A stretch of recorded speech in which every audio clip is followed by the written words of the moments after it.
ನಮಸ್ಕಾರ ಫ್ರೆಂಡ್ಸ್. ಕರ್ನಾಟಕ ಕಟ್ಟಡ ಮತ್ತು ಇತರ ನಿರ್ಮಾಣ ಕಾರ್ಮಿಕರ ಮಂಡಳಿ ಅಡಿಯಲ್ಲಿ ನೋಂದಾಯಿತ ಕಾರ್ಮಿಕರ ಇಬ್ಬರ ಮಕ್ಕಳಿಗೆ ಶೈಕ್ಷಣಿಕ ಧನ ಸಹಾಯಕ್ಕಾಗಿ 2023-24ನೇ ಸಾಲಿನಲ್ಲಿ ಅರ್ಜಿ ಸಲ್ಲಿಸುವ ಪ್ರತಿಯೊಬ್ಬ ಫಲಾನುಭವಿಗೂ ಸಂಬಂಧಿಸಿದಂತೆ ಇಲಾಖೆಯಿಂದ ಒಂದು ಪತ್ರಿಕಾ ಪ್ರಕಟಣೆ ಬಂದಿದೆ. ಈ ಪತ್ರಿಕಾ ಪ್ರಕಟಣೆಯಲ್ಲಿ ಏನನ್ನ ತಿಳಿಸಲಾಗಿದೆ ಅಂತ ನೋಡಿಕೊಂಡು ಆಮೇಲೆ ನಿಮ್ಮ ಅರ್ಜಿಯನ್ನು ಸಲ್ಲಿಸುವುದು ಒಳ್ಳೆಯದು. ಅದಕ್ಕಾಗಿ ಮೊದಲಿಗೆ ಸ್ಕ್ರೀನ್ ಮೇಲೆ ಕಾಣ್ತಾ ಇರೋ ಹಾಗೆ ಈ ಪತ್ರಿಕಾ ಪ್ರಕಟಣೆಯಲ್ಲಿ ಏನನ್ನ ತಿಳಿಸಲಾಗಿದೆ ಅಂತ ನೋಡೋದಾದ್ರೆ, ಕರ್ನಾಟಕ ಕಟ್ಟಡ ಮತ್ತು ಇತರ ನಿರ್ಮಾಣ ಕಾರ್ಮಿಕರ ಕಲ್ಯಾಣ ಮಂಡಳಿ ವತಿಯಿಂದ ನೋಂದಾಯಿತ ಕಾರ್ಮಿಕರ ಇಬ್ಬರ ಮಕ್ಕಳಿಗೆ ಶೈಕ್ಷಣಿಕ ಧನ ಸಹಾಯವನ್ನು ಪ್ರತಿ ವರ್ಷವೂ ನೀಡಲಾಗುತ್ತಿದೆ. ಅದರಂತೆ 2023-24ನೇ ಸಾಲಿನಲ್ಲಿ ಅರ್ಹ ಕಟ್ಟಡ ಮತ್ತು ಇತರ ನಿರ್ಮಾಣ ಕಾರ್ಮಿಕರ ಮಕ್ಕಳಿಗೆ ವಿದ್ಯಾಭ್ಯಾಸಕ್ಕಾಗಿ ಶೈಕ್ಷಣಿಕ ಧನ ಸಹಾಯವನ್ನು ಪಡೆಯಲು ಎಲ್ಲಾ ಅರ್ಹ ಅಭ್ಯರ್ಥಿಗಳು ರಾಜ್ಯ ವಿದ್ಯಾರ್ಥಿ ವೇತನ ತಂತ್ರಾಂಶ SSP ಮೂಲಕ ಅರ್ಜಿಯನ್ನ ದಿನಾಂಕ 31/5/2024 ಒಳಗೆ ಸಲ್ಲಿಸತಕ್ಕದ್ದು. 2023-24ನೇ ಸಾಲಿಗಾಗಿ ಈಗಾಗಲೇ SSP ತಂತ್ರಾಂಶದಲ್ಲಿ ಅರ್ಜಿ ಸಲ್ಲಿಸಿರುವ ಫಲಾನುಭವಿಗಳು ಪುನಃ ಅರ್ಜಿಯನ್ನ ಸಲ್ಲಿಸುವ ಅವಶ್ಯಕತೆ ಇರೋದಿಲ್ಲ.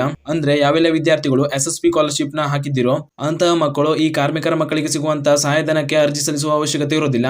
ಅದೇ ಅರ್ಜಿಯನ್ನ ಕನ್ಸಿಡರ್ ಮಾಡ್ತಾರೆ. ಅದೇ ರೀತಿ 2023-24ನೇ ಸಾಲಿನಲ್ಲಿ ಅರ್ಹ ಕಟ್ಟಡ ಮತ್ತು ಇತರ ನಿರ್ಮಾಣ ಕಾರ್ಮಿಕರ ಮಕ್ಕಳ ವಿದ್ಯಾಭ್ಯಾಸಕ್ಕಾಗಿ ಶೈಕ್ಷಣಿಕ ಧನ ಸಹಾಯವನ್ನ SSP ತಂತ್ರಾಂಶದ ಮೂಲಕ ನೀಡಲು ಅನುಕೂಲವಾಗುವಂತೆ ಮಂಡಳಿಯಲ್ಲಿ ನೋಂದಣಿಯಾಗಿರುವ ಎಲ್ಲಾ ಕಾರ್ಮಿಕರು https://kbocwb.karnataka.gov.in ಕನ್ಸ್ಟ್ರಕ್ಷನ್ ವರ್ಕರ್ಸ್ ಅಥವಾ ಈ ಕಾರ್ಮಿಕ ಕನ್ಸ್ಟ್ರಕ್ಷನ್ ವರ್ಕರ್ ಟ್ಯಾಬ್ ನಲ್ಲಿ ತಮ್ಮ ನೋಂದಣಿ ಸಂಖ್ಯೆ ಮತ್ತು ಉಲ್ಲೇಖ ಸಂಖ್ಯೆಯನ್ನು ನಮೂದಿಸಿ ಆಧಾರ್ ಸಂಖ್ಯೆಯನ್ನು ಲಿಂಕ್ ಮಾಡಿತಕ್ಕದ್ದು. ಅಂದ್ರೆ ಕಾರ್ಡ್ ಹೊಂದಿರುವಂತಹ ಫಲಾನುಭವಿಯು ತಮ್ಮ ನೋಂದಣಿ ಸಂಖ್ಯೆಗೆ ಆಧಾರ್ ಲಿಂಕ್ ಅನ್ನ ಮಾಡಿತಕ್ಕದ್ದು. ಇದನ್ನ ಹೇಗೆ ಮಾಡೋದು ಅಂತ ಮುಂದಿನ ವಿಡಿಯೋದಲ್ಲಿ ತಿಳಿಸ್ತೀನಿ. ಅದೇ ರೀತಿ ಮಂಡಳಿಯಿಂದ ಶೈಕ್ಷಣಿಕ ಸಹಾಯಧನವನ್ನು ಪಡೆಯಲು ಇದು ಅತ್ಯವಶ್ಯಕವಾಗಿರುವುದರಿಂದ ಈಗಾಗಲೇ ಆಧಾರ್ ಸಂಖ್ಯೆಯನ್ನು ಲಿಂಕ್ ಮಾಡದೇ ಇರುವ ಎಲ್ಲಾ ಕಾರ್ಮಿಕರು ಕಡ್ಡಾಯವಾಗಿ ದಿನಾಂಕ 30/6/2024 ಒಳಗೆ ಆಧಾರ್ ಸಂಖ್ಯೆಯನ್ನ ಲಿಂಕ್ ಮಾಡತಕ್ಕದ್ದು. ಅಂದ್ರೆ ನಿಮ್ಮ ನೋಂದಣಿ ಸಂಖ್ಯೆಗೆ ಆಧಾರ್ ಲಿಂಕ್ ಅನ್ನ ಮಾಡಬೇಕು. ನಂತರ ಇದಲ್ಲದೆ ಎಲ್ಲಾ ನೋಂದಾಯಿತ ಕಾರ್ಮಿಕರು ತಮ್ಮ ಆಧಾರ್ ಸಂಖ್ಯೆಯನ್ನ ಬ್ಯಾಂಕ್ ಖಾತೆಯೊಂದಿಗೆ ಜೋಡಣೆ ಮಾಡಿ NPCL ಮ್ಯಾಪಿಂಗ್ ಮಾಡತಕ್ಕದ್ದು.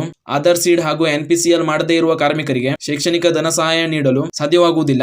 ಆದ್ದರಿಂದ ಕಡ್ಡಾಯವಾಗಿ ಸೀಡಿಂಗ್ ಮಾಡತಕ್ಕದ್ದು ಅಂತ ಈ ಮೂಲಕ ಫಲಾನುಭವಿಗೆ ಕಾರ್ಮಿಕ ಇಲಾಖೆಯಿಂದ ಈ ರೀತಿಯ ವಿಶೇಷ ಸೂಚನೆಗಳನ್ನ ನೀಡಿದ್ದಾರೆ. ಆದ್ದರಿಂದ ಫಲಾನುಭವಿಯು ಈ ಸಹಾಯಧನಕ್ಕೆ ಅರ್ಜಿ ಸಲ್ಲಿಸುವ ಮುನ್ನ ಈ ಪತ್ರಿಕಾ ಪ್ರಕಟಣೆಯಲ್ಲಿ ನೀಡಿರುವಂತಹ ಎಲ್ಲಾ ಸೂಚನೆಗಳನ್ನ ಅನುಸರಿಸಿ ಆಮೇಲೆ ನಿಮ್ಮ ಅರ್ಜಿಯನ್ನು ಸಲ್ಲಿಸಿ ಅಂತ ಹೇಳ್ತಾ ಈ ವಿಡಿಯೋನ ಇಲ್ಲಿಗೆ ಮುಗಿಸ್ತಾ ಇದ್ದೀನಿ. ಧನ್ಯವಾದಗಳು.